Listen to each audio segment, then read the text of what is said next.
On se retrouve chez Production Horlogère Zuffré, en présence de Yann Zuffré. Est-ce que vous pouvez nous présenter la société ? Alors oui, en effet, la Production Horlogère Zuffré, elle date de 1974. C'était mon grand-oncle qui l'avait créée. Je l'ai racheté en 1996. Et le core business de cette entreprise, c'est vraiment l'assemblage de montres pour des marques en sous-traitance, des marques de montres uniquement suisses. Et ensuite, avec les besoins du marché, des besoins étrangers, j'ai créé Watches SARL, qui est une entreprise qui faisait aussi de l'assemblage de montres, mais spécifiquement pour les marques asiatiques. Et j'ai gardé ces deux sociétés, et maintenant on adapte un petit peu le business model en fonction des besoins. Okay, on sait que le domaine horloger aujourd'hui est un peu sous pression. On a vu qu'il y a des annonces de licenciements qui se font de différentes grandes entreprises. Comment se porte le marché de l'horlogerie aujourd'hui ? Alors il faut savoir que l'horlogerie souffrait déjà d'une crise qui était économique, avec toutes les crises politiques qu'on a eues. Par exemple, on a vu ces mouvements à Paris, des mouvements à Hong Kong. Et la place de Hong Kong est une place importante pour tout ce qui est vente de montres. C'est vraiment le centre mondial. Il y a eu le franc qui était fort, il y a eu l'arrivée du Swiss Made, qui a aussi changé le décor de l'horlogerie suisse. Il y a eu l'arrêt de ces salons d'exposition. Donc tout ça cumulé en une période relativement courte de 2 à 3 ans, ça a beaucoup prétérité. Et maintenant, on a encore le Covid qui vient là-dessus, c'est un peu la cerise sur le gâteau. Donc si on cumule tout ça, c'est vrai qu'on souffre énormément, vu qu'on exporte quasiment la totalité de la production qui est faite en Suisse. Quelle a été la justification pour changer le mode d'attribution du label Swiss Made ?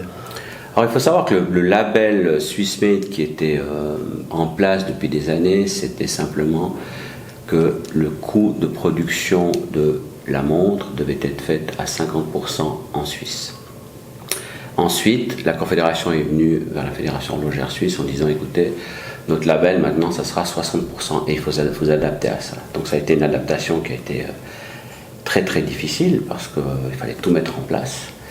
Et puis les règles changeaient tout le temps, c'était difficile de s'adapter à ça. Et maintenant, en partant du principe que c'est 60%, ça met une valeur de montre plus élevée, ce qui fait que de mon côté, qui faisait de l'assemblage pour des marques étrangères, qui étaient principalement du quartz, un petit peu de mécanique, et ben j'ai complètement perdu ce marché-là. On est passé de 1000 montres par semaine à 0, du jour au lendemain. Et donc la justification de l'augmentation de la part qui est faite en Suisse, c'est pour donner plus de valeur à la montre suisse ? Alors c'était déjà de respecter le label, parce que le 50% il n'était pas tellement respecté. Okay. Donc il fallait un petit peu remettre en question déjà les règles, comment elles étaient suivies. Et ensuite, maintenant, le label Swiss Made, il est pour n'importe quoi, pour le chocolat, pour des pièces industrielles où on doit mettre la croix suisse, où on met le label Swiss Made, on doit être à 60%. Donc il fallait uniformiser ça pour toutes les industries. Okay. C'était surtout ça. D'accord. Quelles sont les implications de cette modification du label Swiss Made pour le haut et le bas de gamme ? Alors le haut de gamme, lui, il arrive facilement à entrer dans ce label de prix 60%, donc ça bouge pas, c'est pas un problème. Par contre, le problème, il est surtout dans tout ce qui est des marques qui ont des montres au prix de vente de 500 francs et moins. Et là, c'est principalement le quartz. Quand on sait qu'on peut équiper d'une montre d'un mouvement à quartz qui coûte 5 francs, un assemblage peut-être qui peut coûter 8 francs, bah, ça fait une toute petite part pour arriver aux 60% de la valeur de la montre au prix de revient. Donc ça, c'est quasiment impossible maintenant d'arriver à du Swiss Made. Mais le but de Swiss Made, c'était aussi de faire rapatrier des opérations, acheter des cadrans, faire des mouvements, enfin les mouvements c'est Swiss Made, mais acheter des cadrans, des boîtes, des aiguilles en Suisse, le but était de rapatrier du travail. Or, on a plutôt perdu des clients que de rapatrier du travail au final. C'est ça l'échec, un petit peu le constat. Aujourd'hui en Suisse, on sait qu'on a des salaires qui sont très élevés. Le marché de l'horlogerie, c'est un marché qui est compétitif. On pense à l'intelligence artificielle, mais la robotique aussi. Il y a des possibilités d'améliorer cette partie de manufacturière qu'on trouve encore quand même beaucoup dans l'horlogerie. Est-ce qu'il y a des options pour pouvoir robotiser un peu plus la fabrication et justement gagner cet avantage concurrentiel ou compenser le désavantage concurrentiel de la main-d'œuvre chère en Suisse? Alors oui, j'ai par exemple j'ai eu le plaisir de visiter une entreprise qui fait des boîtes de montres. Ils ont le siège, c'était un Suisse qui est parti à Hong Kong, ils ont le siège à Shenzhen, ils font justement des millions de pièces par année. Et vu que le Swissmade est arrivé, ils ont créé une fabrique à Bienne. Et elle est entièrement robotisée. Et ça peut donner un débouché et un prix de pièce qui est peut-être 20 ou 30% plus cher, mais pas 80% comme ça pourrait être. Il y a une petite plus-value par rapport à la main-d'œuvre asiatique en robotisant ici. Donc ça, c'est en train de se faire. Oui. Et puis on a aussi un savoir-faire et des pépites et une qualité que la Chine n'a pas. Donc c'est plutôt ce savoir-faire qu'on doit mettre en avant pour moi. Et peut-être que, et ça a été prouvé par certains professeurs, et c'est ce que j'essaie de dire sur les réseaux sociaux, si on calcule tous les coûts de logistique, de transport, de communication, d'erreurs, d'aller et venue de composants, on retourne le défectueux, il faut revenir, le ramener, etc. Si on calcule toute cette chaîne de valeur, c'est pas impossible qu'on arrive au même prix qu'un prix suisse au final. Après, ça se passe pas toujours bien comme on veut. Il y a beaucoup d'échanges, beaucoup de voyages à faire avec l'Asie, et ça, c'est pas simple du tout. Vous avez créé plusieurs entreprises, vous essayez de positionner sur un marché créatif, vous avez vos propres lignes de montres, vous aviez 2 activités, une dédiée aux montres suisses, les autres dédiées aux montres asiatiques fabriquées en Suisse. Ça prouve que vous avez un vrai esprit d'entreprise, une vraie envie de... Quel regard vous portez aujourd'hui sur l'entrepreneuriat ? L'entrepreneuriat, pour moi, c'est justement entreprendre. Il n'y a pas de miracle, c'est aller de l'avant.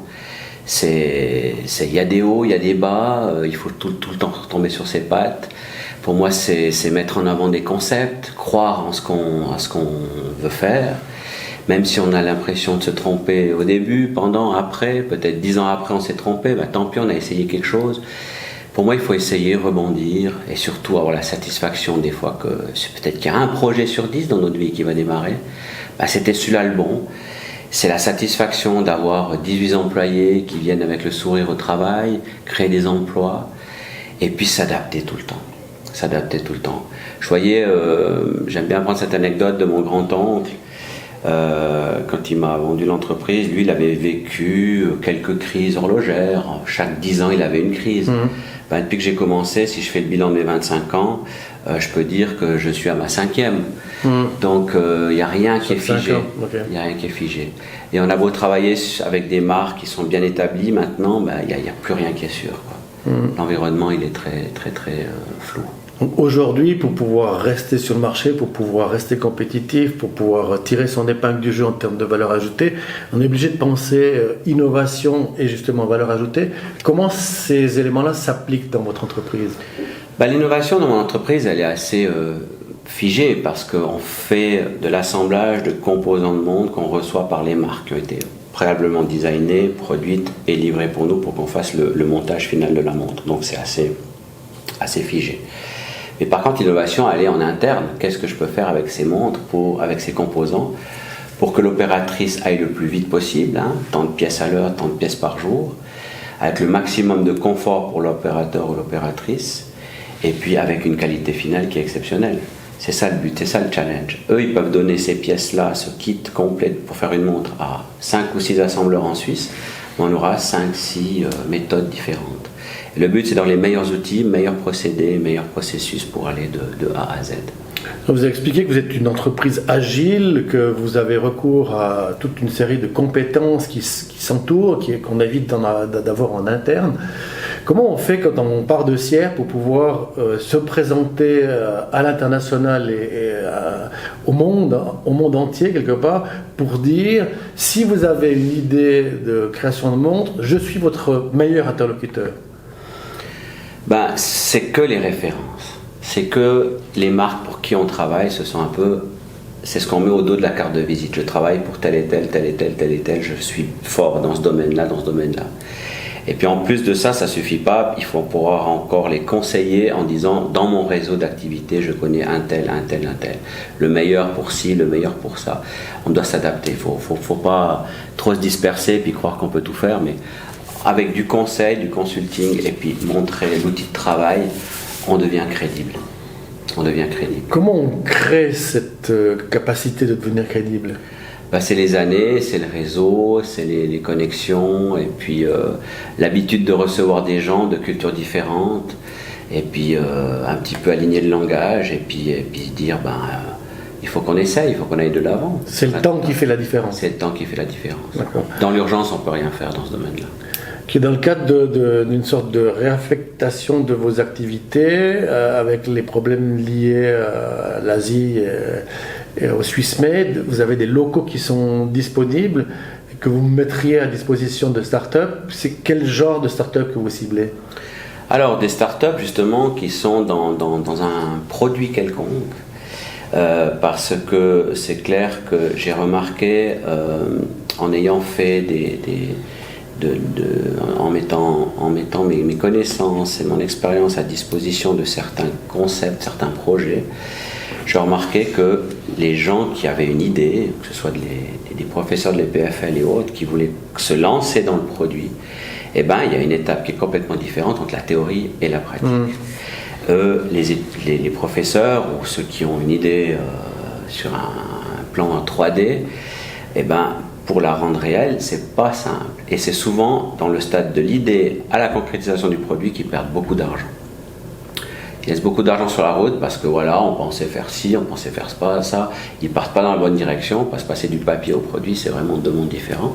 Et puis, j'ai remarqué qu'à ce moment-là, ils avaient peut-être besoin de quelqu'un, un industriel, qui a une vision globale du domaine et puis qui pourrait justement être challengé pour amener des solutions.